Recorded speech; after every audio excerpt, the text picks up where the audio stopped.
उसी को करते हैं।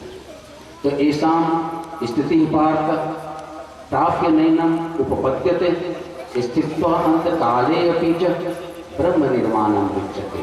ये 72वां श्लोक है कि अगर इस स्थिति को तुम प्राप्त कर लेते हो मरने समय भी, अंत काले मतलब मरने समय भी, तो तुम्हें ब्रह्म निर्माण की प्राप्ति होगी। और इस तरह से स्थित प्रज्ञ की हमने परिभाषा समझी, स्थित प्रज्ञ के गुण समझे, उसकी महिमा समझी, और उसके साथ साथ हमने इंद्रियों की भी महिमा समझी है। तो आप लोगों से मेरा यही निवेदन है कि आप लोग इंद्रिय से थोड़ा बच के रहना और इंद्रिय के भोग विलास वस्तु से भी बच के रहना, क्योंकि अगर ये रथ है तो रथ ही यहाँ बैठा है, ये बुद्धि सारथी है, ये मन घोड़े का लगाम है, और ये इंद्रिय जो हैं ये घोड़े हैं, और इंद्रिय भोग विलास की वस्तु जो है वो रास्ता है। तो जिस रास्ते पे आप लगाम के द्वारा घोड़े को लेके जाओगे उसी हिसाब से आपको दुख और सुख भोगना पड़ेगा, ये भागवत कहती है।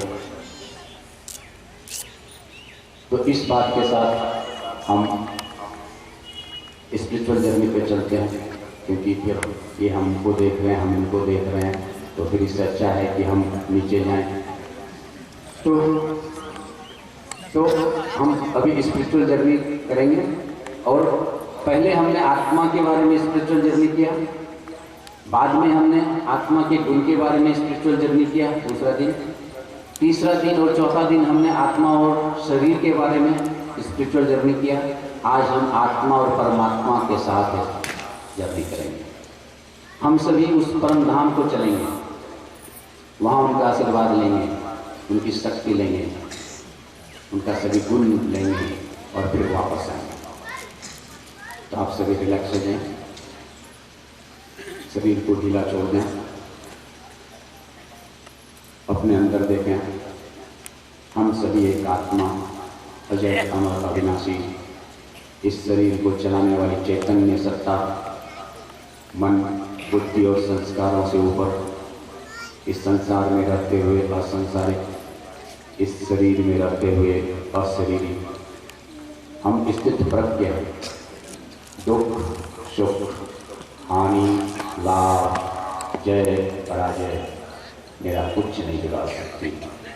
मैं हर स्थिति में शांत हूँ, शक्तिशाली हूँ, मैं हर स्थिति में संभाव हूँ, कोई भी परिस्थिति मुझे डिस्टर्ब नहीं कर सकती है।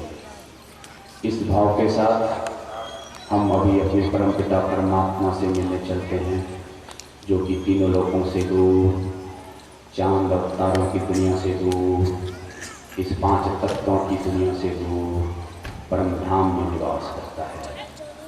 हम अपने शरीर को यहाँ छोड़ दें और हम आत्मा इस तीनों लोकों से दूर, 5 तत्वों से दूर, उस परम पिता परमात्मा के पास पहुँच जाते हैं, जहाँ एक दिव्य प्रकाश है, और परमात्मा हम सभी को देख करके बहुत ही खुश हो जाते हैं।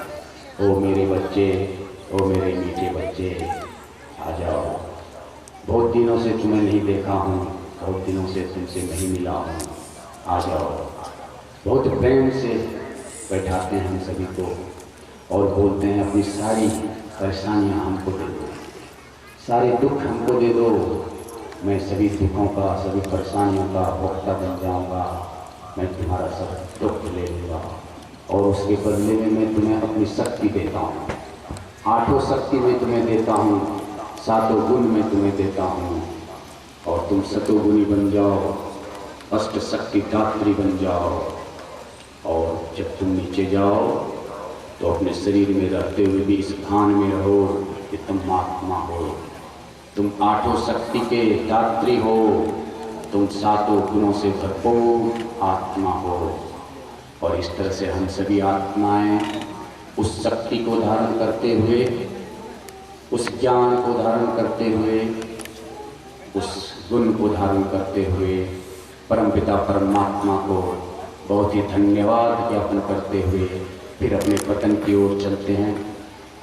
तीनों लोगों से दूर जो गए थे, फिर हम वापस आ रहे हैं, अपने शरीर में त्रिगुटी के मध्य स्थित हो जाते हैं, उस शक्ति का आभास कर रहा हूँ, उस गुण का आभास कर रहा हूँ और फिर अपने से वादा कर रहा हूँ कि कोई भी परिस्थिति हो, कैसी भी स्थिति हो, कैसा भी दृश्य हो, कैसा भी वातावरण हो, मैं आत्मा अपने मन, बुद्धि और संस्कार द्वारा, मनसा, वाचा और कर्मणा के द्वारा सभी कर्मों को करते हुए इस जीवन रूपी यात्रा को बहुत ही सुखद रूप से व्यतीत करूँगा और इस आशय के साथ, इस शक्ति के साथ अपने दोनों हाथों से प्राप्त एनर्जी को अपने आँखों पर रखते हुए अपनी चेतन अवस्था में आ जाएं और आगे के कार्यक्रम का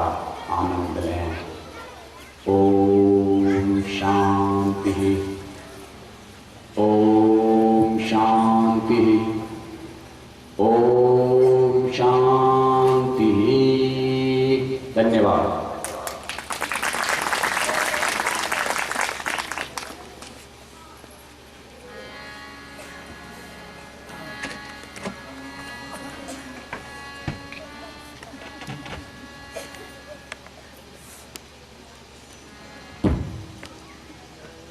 आदरणीय श्री दयानंद चौधरी जी के चिंतन के साथ हम सभी जुड़े थे।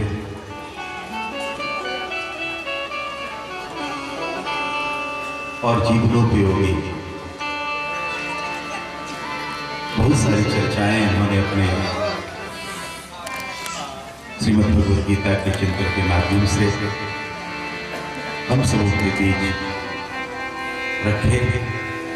बहुत बहुत साधुवाद।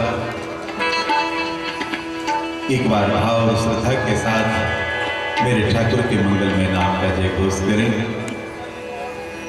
श्री अयोध्यानाथ भगवान की।